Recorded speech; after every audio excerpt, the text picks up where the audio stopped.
So I'll share a couple of the use cases that brought us to Monday to begin with. So there was two things that were just taking up a ton of time, and I knew there was opportunity to reduce it. So the first one was invoicing. So we do outbound out of the U.S. immigration. So we're dealing with U.S. companies sending their employees abroad, either for short-term or long-term work assignments. And it's often all of our bills are in foreign currencies. So, we're getting an invoice or getting government receipts in euro or Indian rubles, and we're always needing to convert it back and put it on an invoice. And it was pretty much a full-time 8-hour-a-day job for me. And I'm like, there's got to be a better way to do this.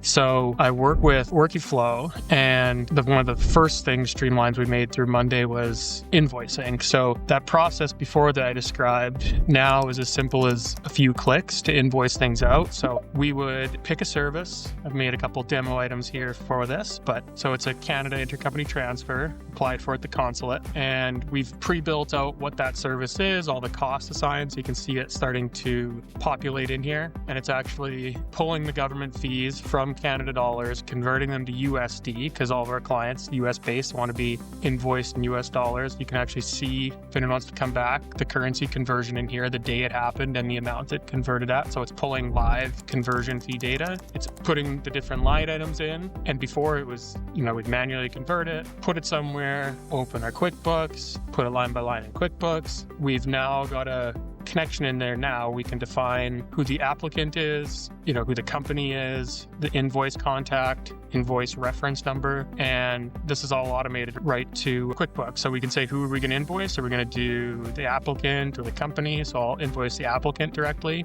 and based on the email address and the account we have set up with them, we'll find that, and I will create the invoice. It'll take a minute to do its thing, but it's actually going to pull all these line items that we've pre-built out with the currency conversions right to QuickBooks. And then it'll create a link here right to that invoice. Let it do its thing, and there it is. So it's created, linked to invoice. If you want to click on it and look at the invoice, so you can see all the different line items that were included in there with the pricing, and it'll actually bring over, the invoice contact, attention to that information I had in there, the reference number that the company provided us with, and then it'll also show the applicant's name, which was Kyle, or the company name was the test Kyle, and the applicant test Kyle. So automated, 2 seconds. This went from being a full-time job for me, 8 hours a day, to basically having a person now that's taking 30 minutes to an hour a day. So that's incredible time savings. It's almost an entire person. So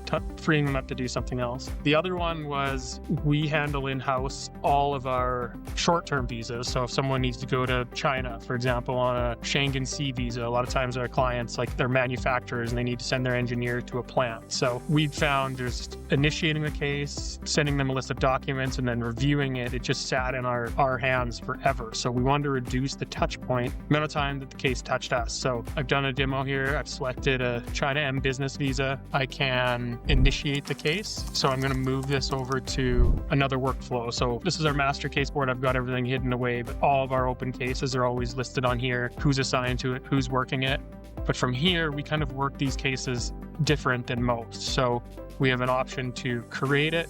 It initiates in a new workplace, which has a different workflow. And over here, you can see this case is now initiated. So I was testing it before, but here's that case I brought in. So it shows the current status of the case. We're in prep mode. We need the application form from the client. I'll get into some of these other columns, but we can see this is pulled over from that case I'd set up. So again, based on the service, we know we need a copy of their passport. We need their passport type photo. It creates a unique link to all the documents they need to give to us.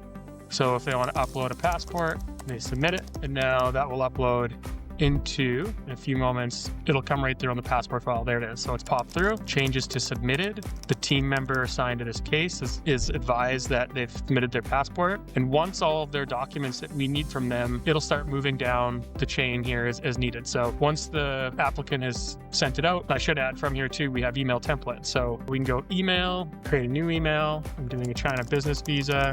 Here's all the overview, so we're not typing this out each time. It gives the unique link to their individual applicant's questionnaire, to the documents required, which is that thing I showed you, documents they need to fill out that we have, invitation letters. This is a unique China form. So they have links to it that they can download and then they upload once it's completed. So we would send that email to them. We can track it if they've opened the email, looked at it, and as they submit things, it'll populate in here and move through. So once the team sends all that, it'll say waiting submission, and then it'll move the documents ready for review. Once we've received all the documents, and the team can just review them right here. So they can look at the passport file, say yay or nay.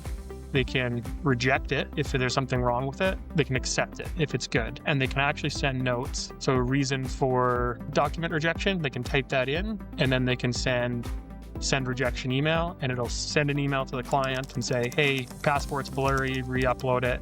And this will go back to needed, and then it's open for them to upload again. So that has just seen where it is. Like we can see we have 9 cases right now waiting for submission. We got 1 where we're drafting the application. We have 3 where the applicant's out for review. We're checking appointments.